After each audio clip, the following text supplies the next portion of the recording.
5 кодовых фраз, которыми нарцисс манипулирует. Как, собственно, понять, что вы находитесь под манипуляцией нарцисса? Эта фраза, которая звучит одним образом, означает совершенно другое. Не то, что она должна означать, исходя из тех слов, которые в этой фразе. Например, он вам говорит, это все для твоего блага. И вы понимаете на первом этапе как-то так эмпатически вы чувствуете, что да нет, это он не для моего блага это говорит. Он не для моего блага это вот делает. Это все в его каких-то целях. Позже вы можете это подтвердить. Либо он говорит какую-нибудь такую вещь. Успокойся, все хорошо.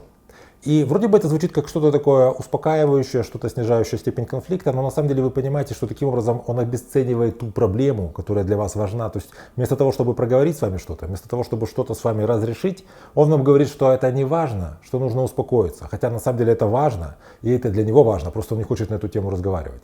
Меня зовут Евгений Масеев, я психиатр и психотерапевт, и сегодня мы с вами разберем 5 таких кодовых фраз, по которым вы сможете понять, что если этот человек использует эти фразы по отношению к вам, что это, скорее всего, нарциссическая манипуляция. Ну и, собственно, мы разберемся с тем, как этим фразам противостоять, как на них отвечать.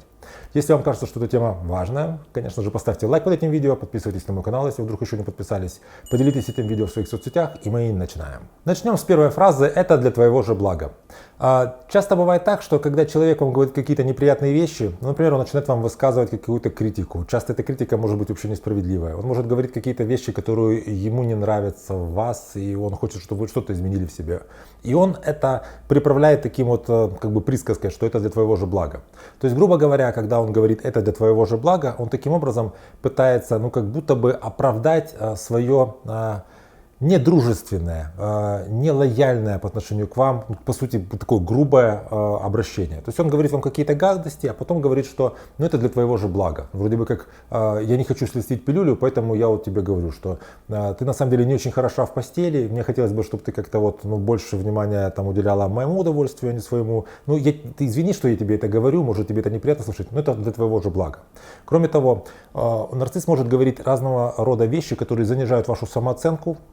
Если это занижает вашу самооценку, то, соответственно, он становится, ему легче управлять вами в этих отношениях. И для того, чтобы вы все-таки слушали, что он вам говорит, потому что тут же как, если человек нам говорит какие-то откровенные гадости, мы к этому относимся так вот, у нас включаются какие-то внутренние цензоры, стопоры, мы думаем, так, подожди.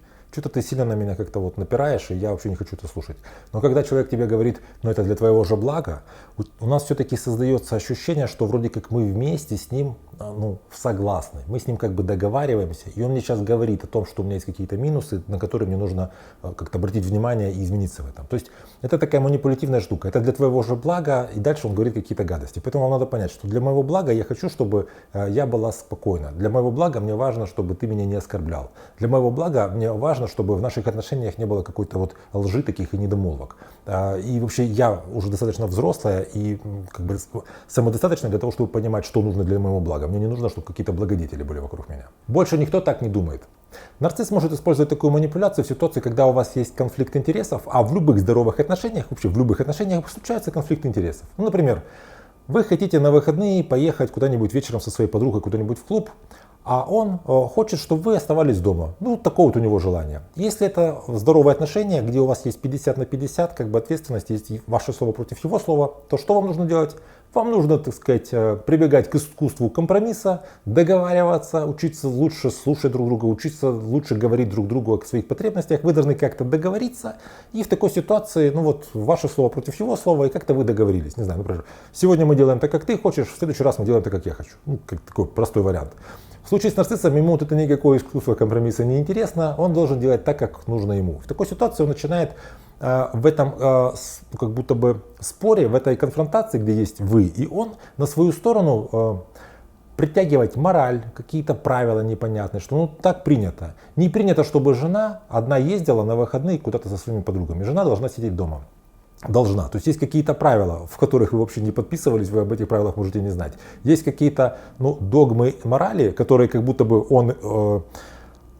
он считает их своими какими-то правилами, считает, что этим правилам должны подчиняться вы. То есть получается, что ваше мнение против его мнения и мнения каких-то вот других людей, которых на самом деле здесь не существует, каких-то умозрительных, не знаю, законы предков.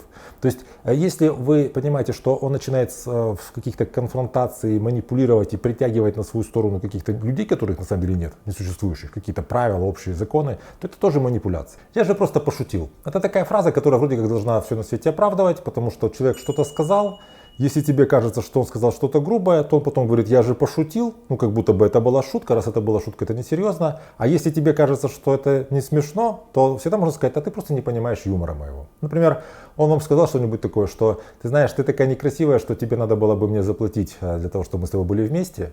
То есть таким образом он вас подкалывает, таким образом он пытается вывести вас на какие-то неприятные эмоции, таким образом он пытается подорвать вашу самооценку и возвыситься за счет вас, собственно, повысить свою самооценку, но при этом понятно, что вам неприятно такие слышать вещи. И как только вы начинаете, как бы брови у вас начинают ползти вверх, он говорит, я же просто пошутил.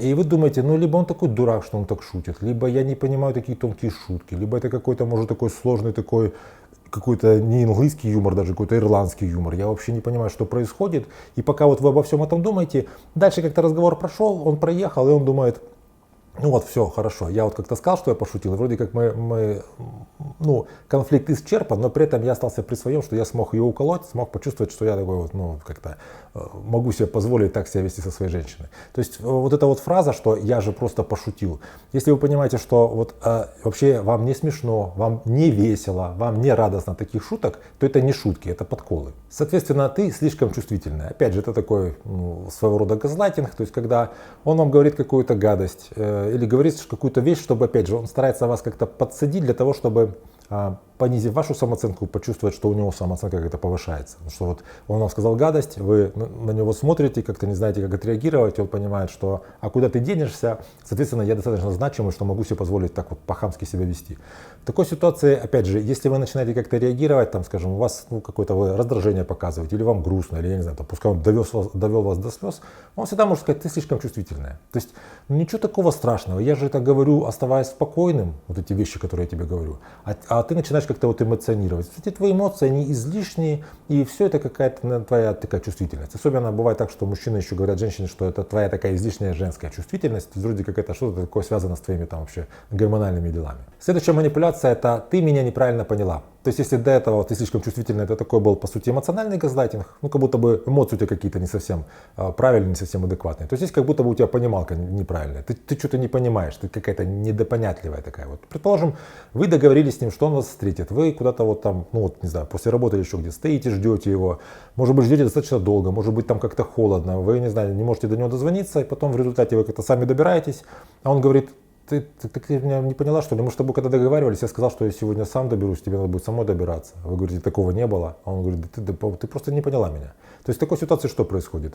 Он может делать это не специально. Ну, скажем, он просто совершил ошибку, ну, скажем, сам забыл. Но потом, поскольку нарцисс никогда не признается в своих ошибках, он вам говорит, что да, ты неправильно поняла. Ты раз не поняла, значит, ты должна быть, как будто бы вся ответственность за то, что я тебя не встретил, перекладывается на тебя. А раз ты продолжаешь оставаться со мной в отношениях, значит, ну, я достаточно ценный, чтобы так себя вести. То есть это такая центральная вещь. То есть нарцисс часто ведет себя немножко так по-свински, а поскольку он так поглядывает на своего партнера, если там, скажем, человек рядом с ним остается в отношениях, то он думает, так я достаточно ценный, я могу себе позволить вот так вести. Знаете, такое вот какое-то легкое кокетство. Я себя веду как свинья, как какой-то, знаете, как вот такая капризная богемная звезда.